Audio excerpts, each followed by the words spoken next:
ಶವಗಳನ್ನ ಇಟ್ಟಿರ್ತಕ್ಕಂತಹ ಸ್ಥಳಕ್ಕೆ ರಕ್ಷಣಾ ಸಿಬ್ಬಂದಿಗಳು ಅವರ ಕುಟುಂಬಸ್ಥರನ್ನ ಕರ್ಕೊಂಡು ಹೋಗಿ ಇದೇನಾ ಬಾಡಿ ನೋಡಿ ಅಂತ ಕರೆದುಕೊಂಡು ಹೋಗಿದ್ದಾರೆ. ಈ ಸಂದರ್ಭದಲ್ಲಿ ಮಹಿಳೆ ಶವಾಗಾರದಲ್ಲಿರುವಂತಹ ಶವವನ್ನು ಕಾಣ್ತಿದ್ದ ಹಾಗೆ ಕುಸಿದು ಬಿದ್ದಿದ್ದಾರೆ. ಅವ್ರಿಗೊಂದು ರೀತಿ ಸಡನ್ ಶಾಕ್ ಆಗಿದೆ. ಆ ಹಿನ್ನೆಲೆಯಲ್ಲಿ ಅವರು ಅಸ್ವಸ್ಥರಾದರು. ನಂತರ ಅವರಿಗೆ ಚಿಕಿತ್ಸೆಗಾಗಿ ಅಲ್ಲಿಂದ ಕರ್ಕೊಂಡು ಹೋದ್ರು ಅನ್ನುವಂತಹ ಮಾಹಿತಿ ಕೂಡ ಲಭ್ಯವಾಗ್ತಾ ಇದೆ. ದೃಶ್ಯದಲ್ಲಿ ನೋಡ್ತಾ ಇರೋದು ಇದು ಬಾಡಿಗಳನ್ನು ಇಟ್ಟಿರ್ತಕ್ಕಂತಹ ಒಂದು ಸ್ಥಳ. ಆ ಶವಾಗಾರಕ್ಕೆ ಕರೆದುಕೊಂಡು ಹೋಗಿದ್ದಾರೆ ಮೃತರ ಕುಟುಂಬಸ್ಥರನ್ನ. ಅವರು ಬಾಡಿ ಐಡೆಂಟಿಫೈ ಮಾಡಿದ್ರೆ ಅವ್ರಿಗೆ ಹಸ್ತಾಂತರ ಮಾಡಬಹುದು ಅಂತ. ಯಾವಾಗ ಅದು ತಮ್ಮವರದ್ದೇ ತಮ್ಮ ಕುಟುಂಬಸ್ಥರ ಬಾಡಿನೇ ಅನ್ನೋದು ಖಾತ್ರಿ ಆಯಿತು, ನೋಡ್ತಿದ್ದ ಹಾಗೆ ಅವರು ಶಾಕ್ಗೆ ಒಳಗಾಗಿದ್ದಾರೆ, ಅಲ್ಲಿಯೇ ಕುಸಿದು ಬಿದ್ದಿದ್ದಾರೆ.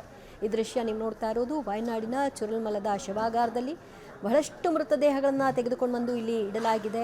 ಅವರವರ ಕುಟುಂಬಸ್ಥರಿಗೆ ಹಸ್ತಾಂತರ ಮಾಡುವಂತಹ ಕೆಲಸವನ್ನು ಕೂಡ ಮಾಡಲಾಗ್ತಾ ಇದೆ. ಅದರ ಮುಂದುವರೆದ ಭಾಗವಾಗಿ ಈ ಘಟನೆ.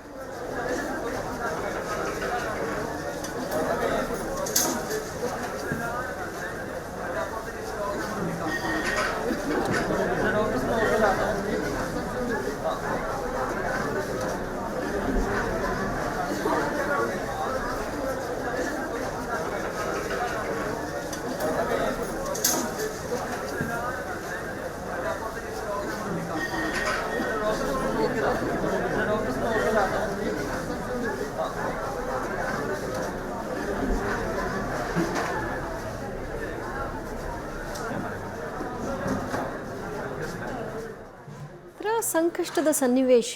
ಆ ಬಾಡಿನ ಐಡೆಂಟಿಫೈ ಮಾಡಲೇಬೇಕು, ಅದನ್ನು ಪಡ್ಕೊಳ್ಳೇಬೇಕು.